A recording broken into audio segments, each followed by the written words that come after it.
새로운 한 주간 또 권능의 하나님, 전능하신 하나님께서 우리 성도님들 가정과 삶을 평강으로 인도해 주시고 지켜 주시기를 축복합니다. 추석 연휴, 긴 연휴에 아마 여러분들 나름대로 또 이렇게 은혜로운 시간을 보내고 오신 줄로 믿습니다. 코로나19로 인해서 정부에서 여러 형태로 어쨌든지 모이지 말고 그렇게 하라고 많이 권고도 했습니다. 그래서 이번 추석에는 아마 많은 이동이 없었던 것 같습니다. 차들도 그렇게 복잡하지 않고. 여러분들 저는 또 다른 기회가 없을 것 같아서 어른들 잠시 뵙고 왔습니다. 자, 빨리 가서 만나 뵙고 또 이렇게 돌아왔는데 여러 또 아이들도 또 몇 명 이렇게 모이고 그랬습니다.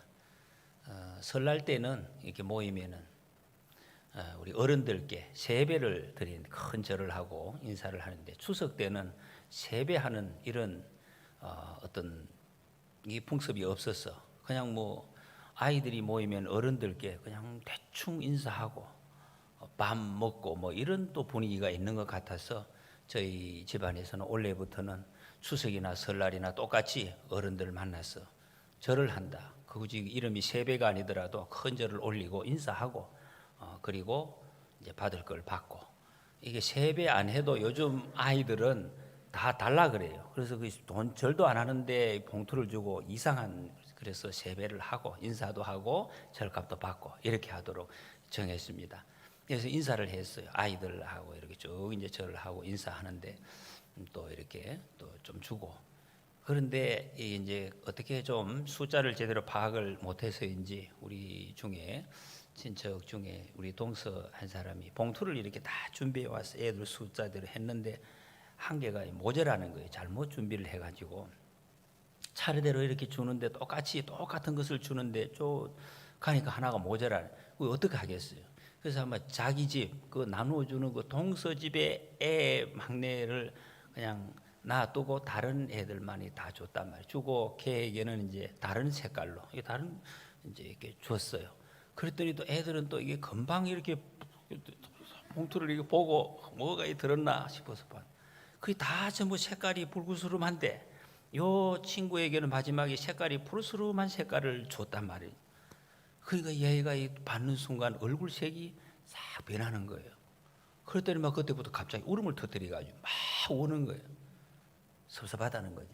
왜 나만 이런 거 주느냐. 아유, 그래가지고 뭐 그 순간에 아빠가 어쩔 줄을 몰라가지고 아유, 얘 괜찮아, 아빠 알잖아, 아빠 너 사랑하는 거 알지, 괜찮아 막 달랬는데 그래도 뭐 한동안 막 이 울음을 그칠 줄 모르고 막 섭섭하기도 하고 막 슬기도 하고 이런가 봐요. 아기이기 때문에 아직 철이 덜 들었기 때문에 그럴 수 있겠죠. 아빠가 사랑하는 거 알아요. 알죠. 자기 얼마나 아빠가 평소에 챙겨 아는데도 불구하고 눈앞에 이 색깔이 다른 순간 아무리 알아도 이게 막 서름과 이 복받치는 것을 어떻게 할 수가 없는 거예요. 그런 눈물을. 그렇게 계속 달래니까 조금 있다 그쳤어요. 초등학교 3학년인데 3학년은 그 정도 그쳐요. 만약에 얘가 더 어렸더라면 아마 그치지 않았을 거예요. 색깔을 바꿔줄 때까지 울어 제쳤을 것입니다. 그럴 수밖에 없어요. 그게 어린 아이라네. 그래서 주님께서는 우리에게 어린 아이의 일을 벗어버려. 좀 성장해 가라, 성숙해 가라. 이기적인 모습. 그건 할 수가 없어요. 어린 아이를 벗어야 돼. 그 벗어나지 않으면은 그칠 줄 그 얘는 조금 나아졌죠. 그래서 한 5분 정도 울다가 그쳤단 말이에요. 아마 내년에 가면 설사 이런 일이 색깔이 달라도 울지는 않을 것 같아요. 왜? 더 성장하기 때문에. 아픈 만큼 성장하기 때문에. 이 한 번 이런 경험을 했기 때문에 우리 아빠 내가 알지, 또 그거 내가 그렇게 해서는 안 된다는 것 알기 때문에 그런 행동은 또 아마 하지 않을 것이다, 그런 생각이 듭니다. 성경에 하나님께서 우리에 대한 관계를 계속해서 사실은 전 성경에 대해서 말씀을 하십니다. 하나님이 세상을 이처럼 사랑하사 독생자를 주셨으니 이는 그를 믿는 자마다 멸망하지 않고 영생을 얻게 하려 하심이라. 이렇게 말씀을 하셨습니다. 하나님 우리를 사랑하셨다는 거죠. 사랑하셨다는 거예요. 하나님이 여러분들을 사랑하셨습니다. 예전부터 사랑하셨습니다. 사랑하셔서 예수님을 보내주셨습니다. 그리고 예수님 믿으면 멸망 안 하고 어두운데 더러운데 그 초악한데 끌려들어서 넘어가지 않고, 그거 멸망이에요. 그쪽으로 끌려가지 않고 영생을 얻게 하려 하십니다 라고 말씀을 하셨습니다. 여러분이 영생이라는 말씀을 사람들이 잘 오해하는 경우가 있습니다. 한자를 그렇게 나와서 영원하다. 그래서 우리의 삶이 계속해서 이 길이가 저 길어지는 것이 영생 아니냐, 이 땅에서 안 죽고, 그런 생각을 하는 분들이 계십니다. 죽는 것이 무서우니까, 이거 지금 우리 살아있잖아요. 살아있는데 이 살아있는 것이 갑자기 못 살아. 눈도 감고 못 움직이고, 그리고 지금 모든 관계가 파괴되는 걸 생각하니까 너무 무서워서, 그게 싫어서, 아플 것 같으니까 안 죽었으면 좋겠다, 영원토록 살았으면 좋겠다, 안 죽고, 그런 생각으로 자꾸 죽음을 두려워하고 무서워하는 그런 사람들이 많습니다. 그런 의미로 영생, 그 예수님 믿으면 오래 사는 거니까 뭐 이런 개념으로 좋은 것이다 라고 받아들이는 사람들이 있어요. 그런 것 아닙니다. 길이, 부피 이런 것을 영생이라고 말씀하지 않습니다. 그리고 우리 예수님 믿는 사람들은 이 세상에 지금 오늘도 이렇게 살아있다가 우리가 탁 죽어도 전혀 걱정이 없습니다. 전혀 걱정이 없어요. 그런 삶을 알고 사는 것이 우리 예수 믿는 사람들의 삶입니다. 어떤 사람들은 그렇게 묻는 분이 계셔요. 내가 죽으면 그것으로 다 끝이다, 정말 끝났다는 거, 그거 확실히 좀 알았으면 좋겠어요. 왜? 그거 분명하면은 내 마음대로 살 수가 있으니까, 이렇든 저렇든 결정이 돼 있으니까, 그 후에 무엇인지 모르니까, 내가 죽은 다음에 어떻게 될지 모르니까 너무 불안합니다. 이런 분이 계십니다. 우리 중에는 여러분 그런 분 계실 수도 있겠죠. 여러분 예수님 안 믿으면 그것으로 끝이고 영원히 못 살고, 예수 믿으면 영원히 사는 것, 그게 맞습니까? 그렇다면 정말로 영원히 사는 것이 그게 좋은 것인가 말이에요. 하나님 우리에게 좋은 것을 주신다고 우리는 알고 있는데, 이 땅에서 여러분 요즘 건강하면 100년 산다고 합니다. 백수를 하시라고. 이 100년 넘어서 200년을 산다, 300년을 산다. 그게 정말 우리에게 좋겠습니까? 여러분 나이가 들면 우리가 육신에 힘이 빠지는데, 아픈 것도 많은데, 이빨도 다 빠지는데, 상당히 괴로운데, 그런 삶을 200년 300년 계속 사는 것이 정말 좋은 것인가 하는 것이 아마 좋지 않을 것일 수도 있을 것입니다. 우리의 삶이 무엇인지 바로 알아야 우리가 하나님이 약속하신 영생, 이 영생에 대해서도 바르게 우리가 알 수가 있을 것입니다. 마태복음 25장 46절에 보면 그들은 영벌에, 의인들은 영생에 들어가리라. 예수님 말, 그들이라는 말은 예수님 믿지 않고 부인한, 예수님을 하나님의 아들로 인정하지 않는 사람들, 이런 사람, 그 사람들은 영벌. 여러분 그래서 영벌의 반대는 끝나는 것이 아니에요. 죄송합니다. 영생의 반대. 영생의 반대는 없어지는 것이 아니라 영벌이라는 것입니다. 그래서 여러분 영생이라는 것은 길이의 의미가 아닙니다. 몇 년을 더 산다, 부피가 더 많다, 그런 의미가 아니에요. 질적인 의미입니다. 어떤 삶을 사는가, 이건 새로운 삶, 다른 말로 하면 새로운 삶이 바로 영생이라는 의미입니다. 우리말에는 번역이 이렇게 영생으로 되어 있어서 사람들이 자꾸 길게 이래서 긴 게 아니에요. 긴 게 중요한 것이 아니라는 것입니다. 어떤 삶을 사는가.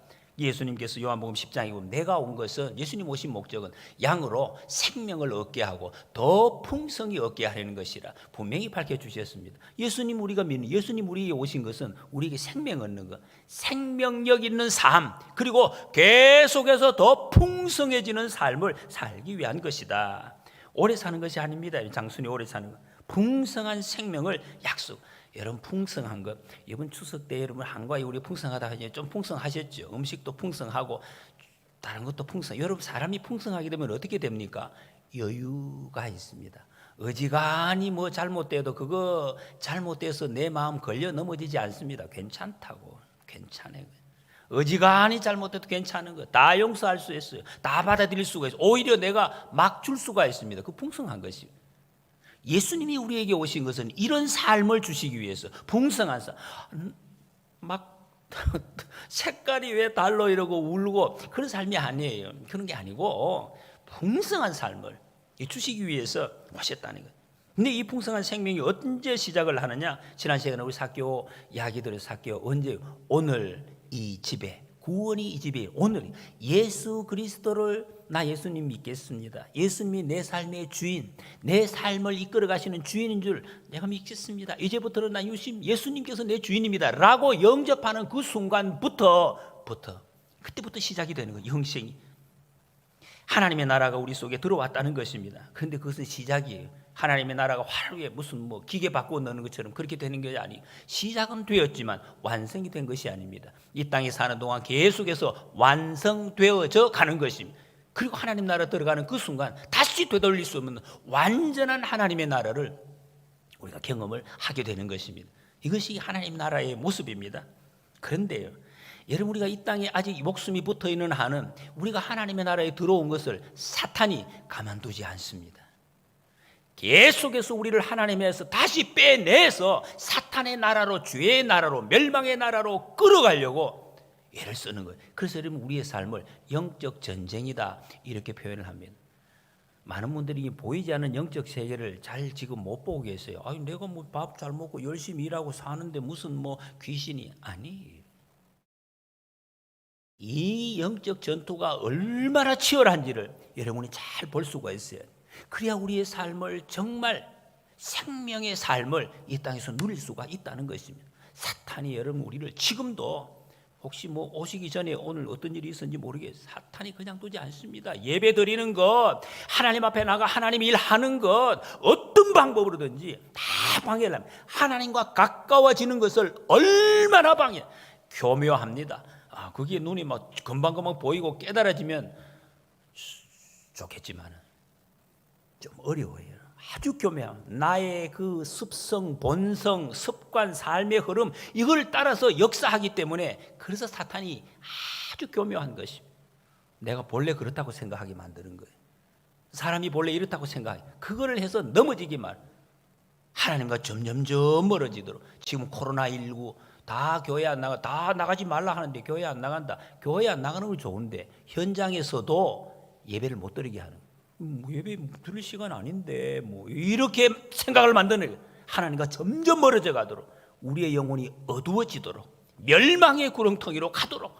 그래서 이렇게 영적 전쟁이라고 지금 이렇게 표현을 하는 것이, 주님이 이렇게 말씀하십니다. 그래서 너희는 이 세대를 본받지 말고 오직 마음을 새롭게 함으로 변화를 받아 하나님의 선하시고 기뻐하시고 온전하신 뜻이 무엇인지 분별하도록 해라. 이 땅에 사는 동안 우리가 할 일입니다. 분별해야 된다. 지금 사탄이 나에게 어떻게 역사하고 있는지, 하나님이 내게 지금 무엇을 하라고 하시는지 분별해야 돼. 예배 시간인지 지금 다른 걸 해야 될 시간인지 이걸 분별을 해야 된다.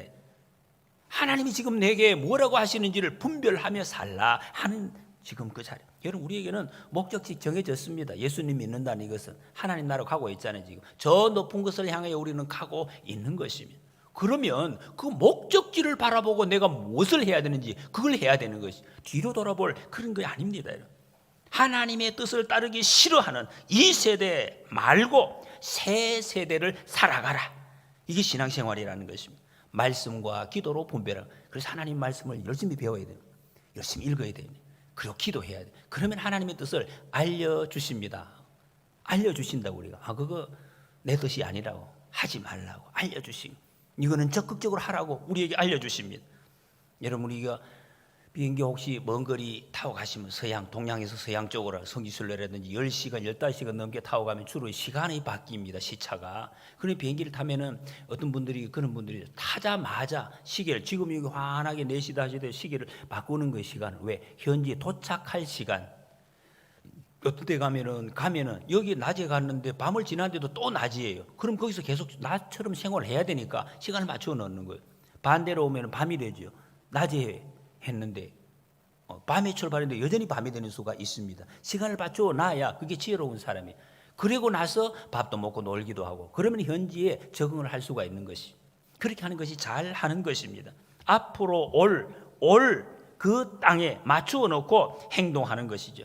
여러분, 예수님 믿는 것도 마찬가지입니다. 우리는 갈 시간이, 갈 나라가 정해져 있습니다. 그 목적지를 정해놓고 거기에 맞추어서 준비하는 것, 맞추고 살아가는 것, 이게 바로 우리 그리스도인의 삶입니다. 로마서 6장에 보면 무릇 그리스도 예수와 합하여 세례를 받은 우리는 그의 죽으심과 합하여 세례를 받은 줄을 알지 못하느냐. 그러므로 우리가 그의 죽으심과 합하여 세례를 받음으로 그와 함께 장사되었나니 이는 아버지의 영광으로 말미암아 그리스도를 죽은 자 가운데서 살리심과 같이 우리로 또한 새 생명 가운데서 행하게 하려 함이라. 새 생명 가운데서 행하게 하려 함이라.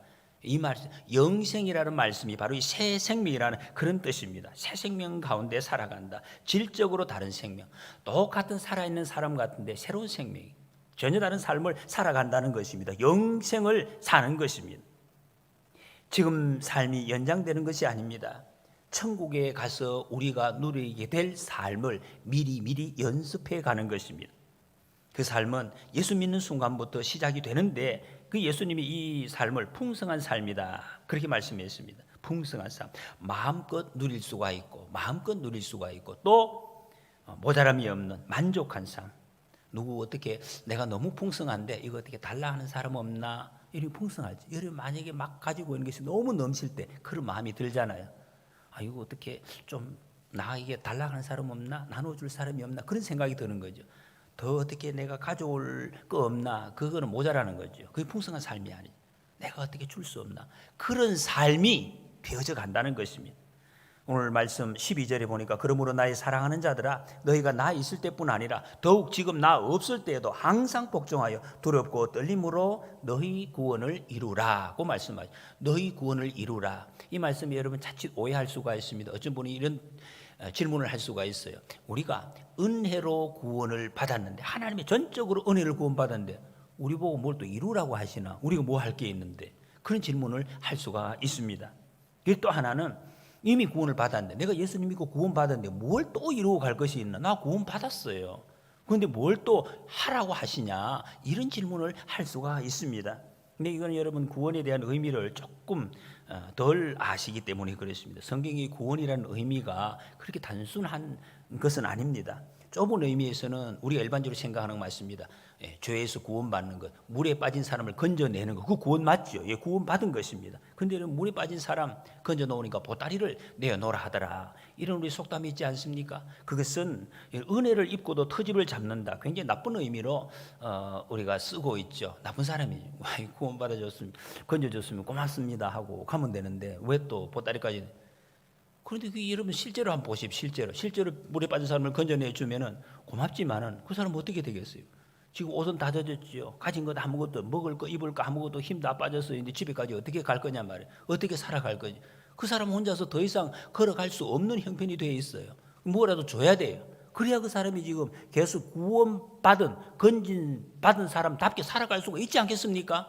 하나님의 구원이 그렇게 여러분 이렇게 아주 좀 째째한 그런 것이 아닙니다. 하나님이 주관 물에서 건져놓고 너 구원해 줬지 이렇게 하시는 그런 구원이 아니에요. 풍성한 삶을 살게 하시. 이게 하나님의 구원입니다, 여러분. 하나님은 구원을 하시고 건져주시고 나서도 우리가 물에 빠진 사람이 옷을 입고 자기 주머니를 열어서 먹을 것을 주시고 힘내라 하시고 다시 집에까지 갈 수 있도록 도와주시고 인도해 주시고 지켜주시는 그 하나님이 그 구원을 지금 말씀하고 있습니다. 이렇게 보면은 구원을 이루라라는 말씀이 맞습니다. 하나님의 자녀 되었으니까 구원을 이루어 가라 하는 그런 의미입니다. 구원의 시작은 하나님과의 관계 회복이지. 물에서 건져 올린 것입니다. 하나님을 아버지라고 알게 되었습니다. 어떻게 살아야 할지 그 목적지를 깨닫게 되는. 그리고 그 다음부터 구원을 이루어가는 것은 우리의 존재가 서서히 변화되어져 갈 구원받은 사람답게 다시 태어난 사람답게 이제는 변화되어져 가는 것, 살아가는 것, 새로운 사람이 되는 것. 그래서 13절에 보니까 너희 안에서 행하시는 이는 하나님이시니 자기의 기쁘신 뜻을 위하여 너희에게 소원을 두고 행하게 하시나니 말씀했습니다. 하나님이 다 해주신다는 것이 먹여주시고 보따리 그거 다시 주시고 살려주시는 그걸 어떤 방법으로? 오늘 이런 방법으로 우리 안에서 하나님이 일하신다. 이 잘 보십시오. 이게 여러분 우리 마음속에 잘 정리가 되어 있어야 돼요. 구원받은 우리이기 때문에 우리 안에서 하나님이 일하시는 이게 하나님이 지금 우리 인도하시는 방법입니다. 우리 안에서 일하시는 어떤 방법으로? 소원을 두고 일하신다. 여러분 우리가 예수님을 영접하는 그 순간 우리 속에는 소원이 생겨요. 전에 없던 소원이. 어떻게? 예수님 잘 믿어봐야 되겠다라는 그런 소원이 있습니다. 잘 믿는. 우리는 그냥 그것을 갖다 내가 뭐 예수님 믿고 교회 왔으니까 이제 잘해야 되겠, 내가 어떻게 생겼다고 해서 그게 아니에요, 여러분. 하나님이 주신 거예요.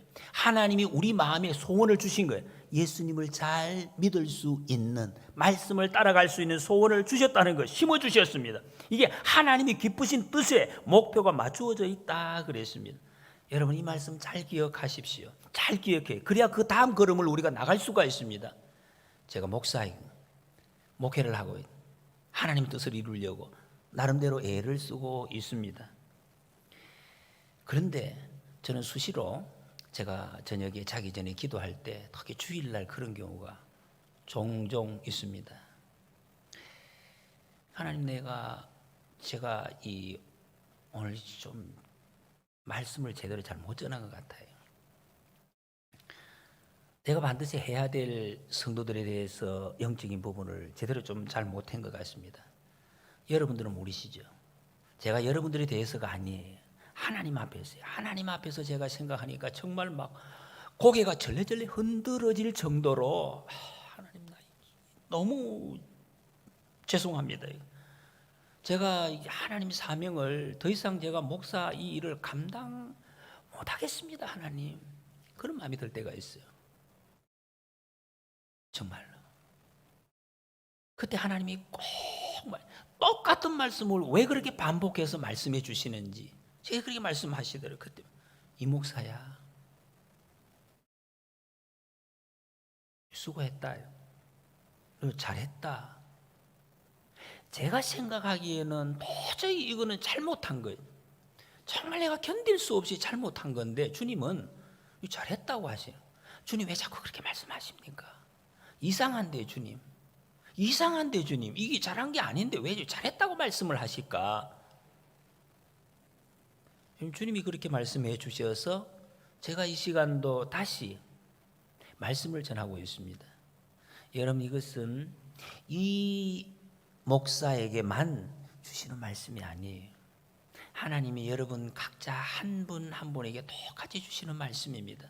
하나님의 백성 된 여러분들에게, 여러분이 실수하고 넘어지고 하나님 주신 소원을 제대로 이루지 못했을 때 주님이 우리에게 하시는 말씀, 사랑하는, 내가 너 사랑하는 거 알지? 그래요. 아까 어떤 아빠가 이야기한 것처럼 너 사랑하는 거 알잖아. 그럼 울지 마라.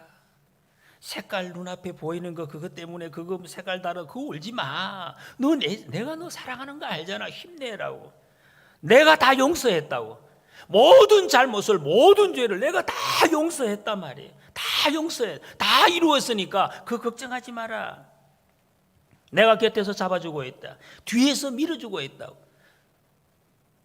내가 밀어줄 테니까 걱정하지 마. 네가 할 일은 저 높은 곳을 향하여 앞만 보고 나만 보고 가는 것이다. 내 십자가 바로 보고 나가는 것이 네가 사는 삶이야. 여러분, 그렇게 말씀하십니다. 우리 하나님은. 이걸 아셔야 된다. 이걸 아셔야 됩니다. 내가 하는 일이 잘 되고 안 되고가 문제가 아닙니다. 여러분, 내가 실패하고 안 하고 그게 문제가 아니에요. 여러분, 얼마나 잘하느냐, 뭐 얼마나 못했느냐, 그게 아니라니까요. 그게 아니에요. 하나님 우리 아버지십니다. 내 아버지, 사랑하는 아버지는 그런 생각 손톱만큼도 안 하십니다. 이거 아셔야 돼요.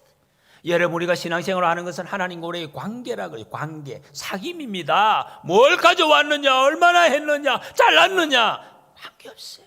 우리가 다른 사람들을 바라볼 때 우리가 도덕적으로, 윤리적으로 얼마나 바로 되느냐 큰 소리 칠 자격은 우리에게는 없습니다. 하나님도 거기에 신경 쓰지 않습니다. 그게 아니에요, 여러분.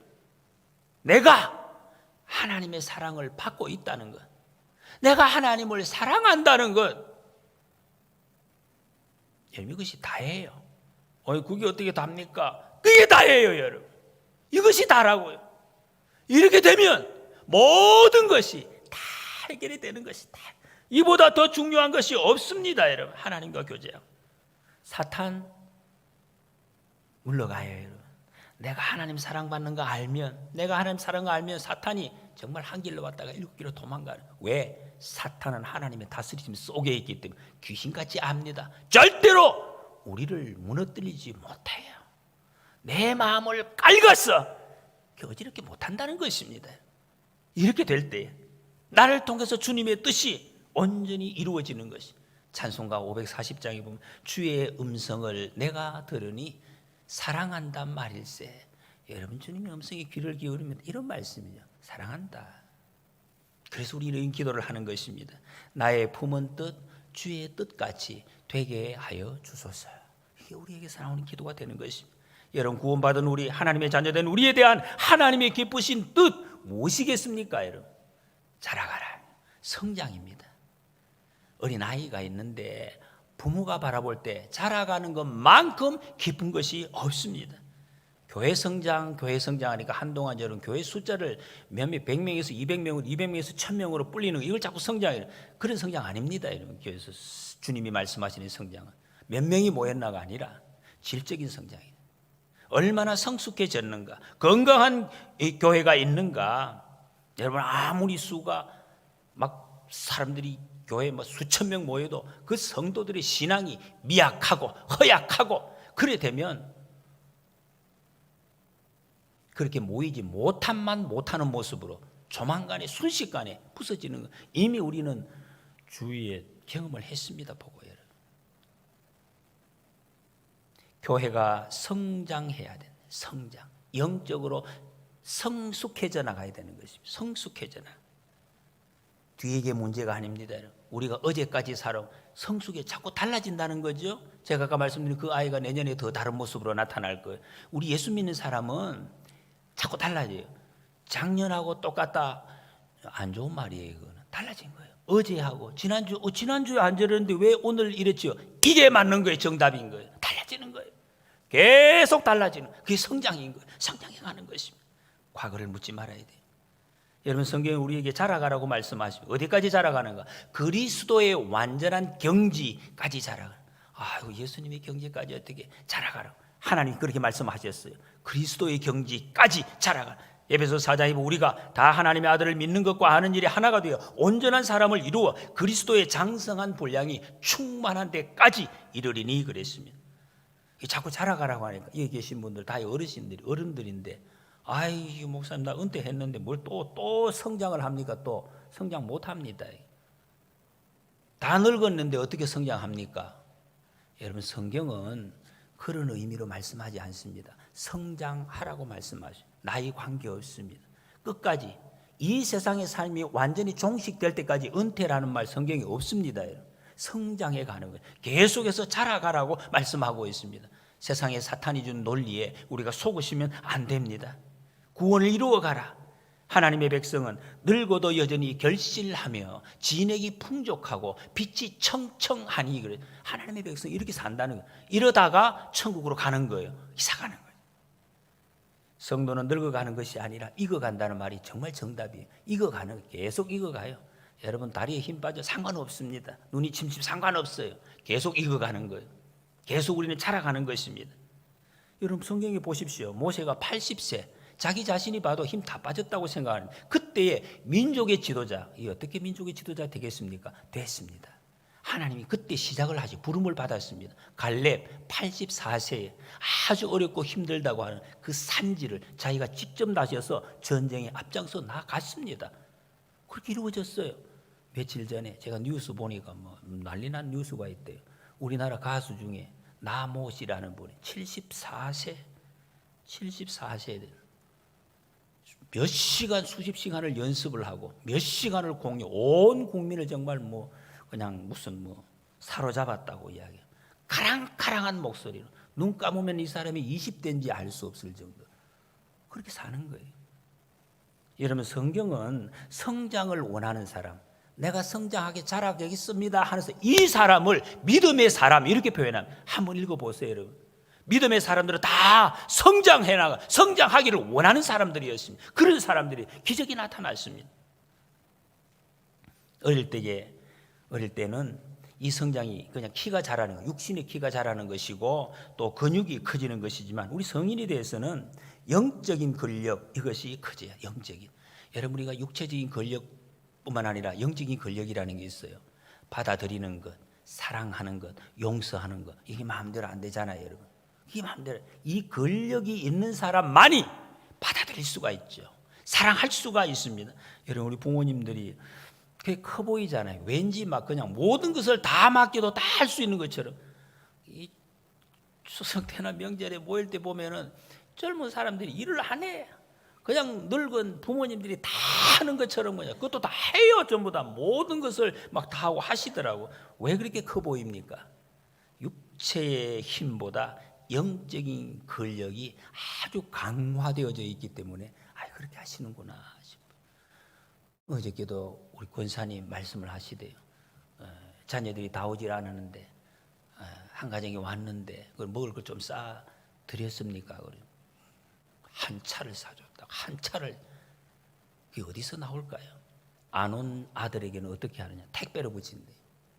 여러분, 택배값이 얼마나 비쌉니까?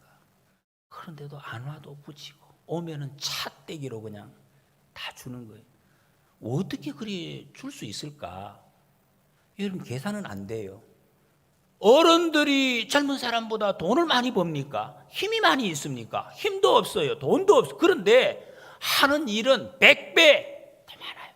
주는 것은 엄청나게 많아요. 어떻게 그런 것이 나올까요? 영적 권력입니다. 사랑의 힘이라는 거죠.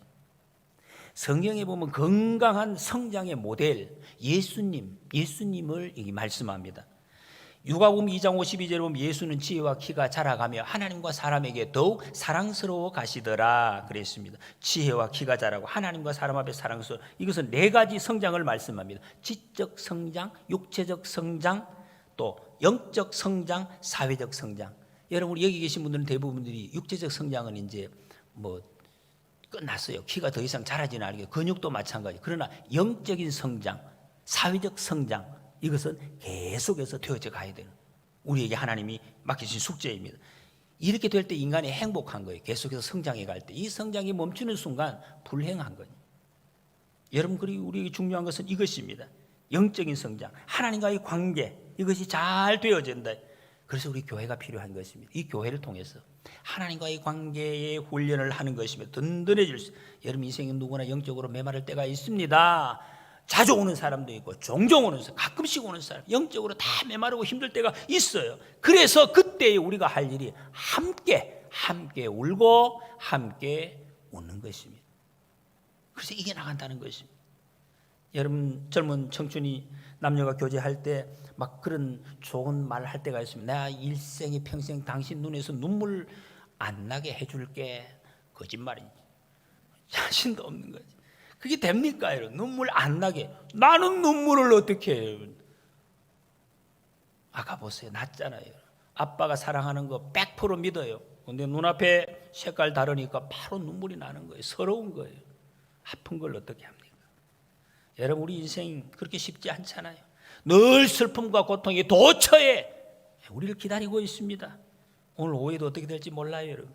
그러나 여러분, 그 걱정할 거 없어요. 아무리 사람이 자상하게 살펴주어도 슬픈 일이 있습니다. 피할 수 없는 현실이라는 것입니다. 이걸 경험적으로 이미 알고 있습니다. 그래서 우리가 정말 정확하게 이야기하려고 하면 울지 않게 해줄게 그러지 말고 함께 울어줄게 이러지. 우는 일이 있을 때 그러면 되는 거예요. 함께 울 사람이 있는, 혼자 울지 않게 해줄게. 그 주님이 그렇게 말씀하셨잖아요. 즐거워하는 자들과 함께 즐거워하고 우는 자들과 함께 울라. 예수님이 우는 일 없앨 수 있으면 다 내가 우는 일 없앴다 이래야 할 텐데 그래 말씀하시지 않았어요. 함께. 여러분, 정말 우리가 아플 때 함께 울어줄 수만 있다면 좋은 배우자예요. 교회가 그런 역할을 하는 이 땅 위에서 하나님의 뜻을 이루고 영생의 삶을 살기 위해서 함께 우리가 모였어요. 그래서 모이는 거예요. 모임이 중요한 것입니다. 교회에서 소그룹 중요합니다. 전체 모임 다 할 수 없을 때 구역에서, 천도에서 같이 모여서. 그래서 우리 교회는, 우리 동계 선교회는 함께 혼자 울지 않는 교회가 되시기를 축복합니다. 서로서로 기도 제목 나누어야 돼요. 여러분, 교회 와서 뭘 살피십니까? 먼저 우리 교회에 몇 명이나 모였나? 오늘 몇 명 나왔나? 어쩌고 뭐 어떻게 하실려? 그거 가지고 관계없어요. 여러분.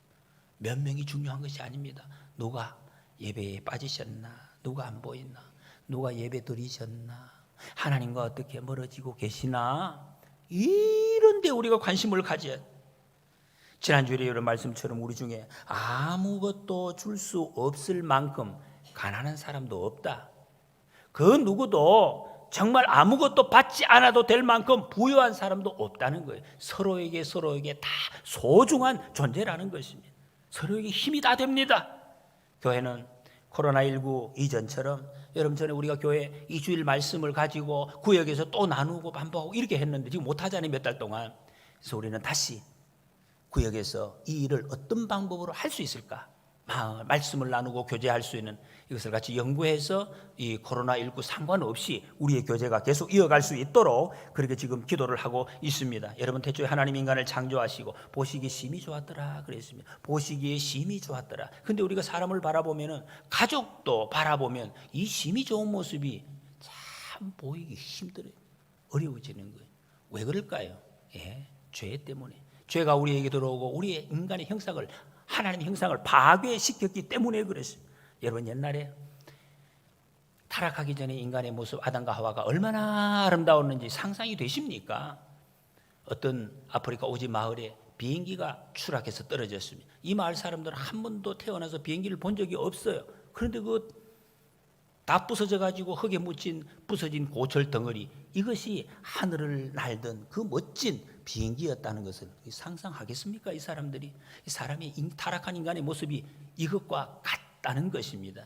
다 부서진 모습, 이 모습에서 하나님의 형상을 우리가 어떻게 상상을 할 수가 있겠는가 하는 것입니다.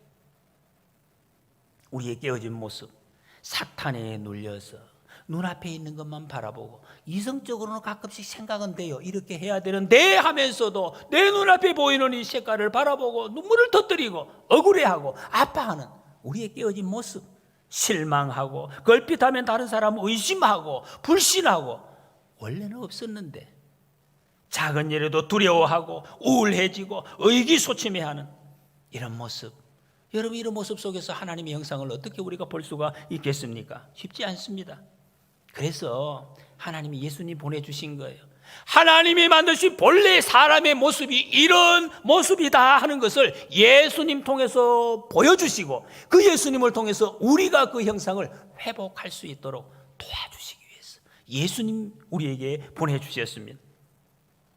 예수님 닮아가는 것이 하나님의 형상 회복하는 것입니다. 우리가 여러분 죽어서 천국 간다 하는 것은 우리 구원의 시작인 거예요. 죽으면 천국 갑니다 예수님이. 그러나 구원의 시작점.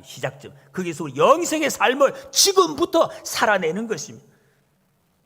구원의 중요한 부분, 예수님 안에서 살아내는 하나님의 창조의 모습을 점점 더 회복해 가는 거예요. 교회를 통해서 회복해 가시는 거예요. 여러분 그래서 우리 성도는 우리 스스로의 성장, 이 성장에 초점을 맞추셔야 됩니다. 계속해서 자라가시. 내가 원래 나이가 얼마인데 그 계산하지 마십시오. 하나님 때가 되면 다 부르시고 다 하십니다. 그 걱정할 거 없고 우리가 할 것은 성장입니다. 하나님의 뜻 안에서 예수님과 함께 성장해가 하나님의 기쁘신 뜻이다 그랬습니다. 이것이 목사인 저도 목사님 성경도 많이 알고 다 됐으면 목사인 저도 계속해서 성장해가요. 계속해서 성장해가. 제가 좀 나이가 더 들어서 은퇴할 때쯤이나 아니면 하늘나라 가기 직전 그날 정말 저는 많은 분들에게 예수님과 함께 동행했던 사람, 그 목사님 나 이렇게 정말 좀 인정받는 그런 목사가 됐으면 좋겠습니다. 여러분들의 소원도 이런 소원 되셨으면 좋겠습니다. 주님께서 우리에게 약속하신 풍성한 삶 이미 시작되었습니다. 이미 우리는 영생을 얻은 사람들입니다. 다른 사람의 어떤 행동을 보고 이래라 저래라 할 필요도 없고 그런 자격은 우리에게 없습니다.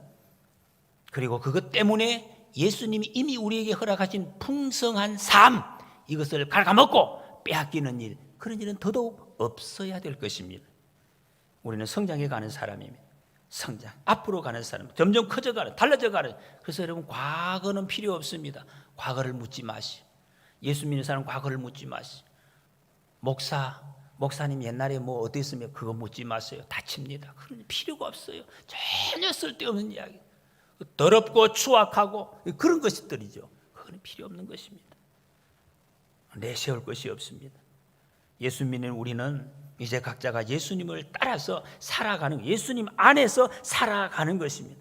그렇게 되면 여러분 우리의 삶을 예수님이 이렇게 바꾸고 온 세상을 환하게 밝히는 빛으로 살게 하시겠다.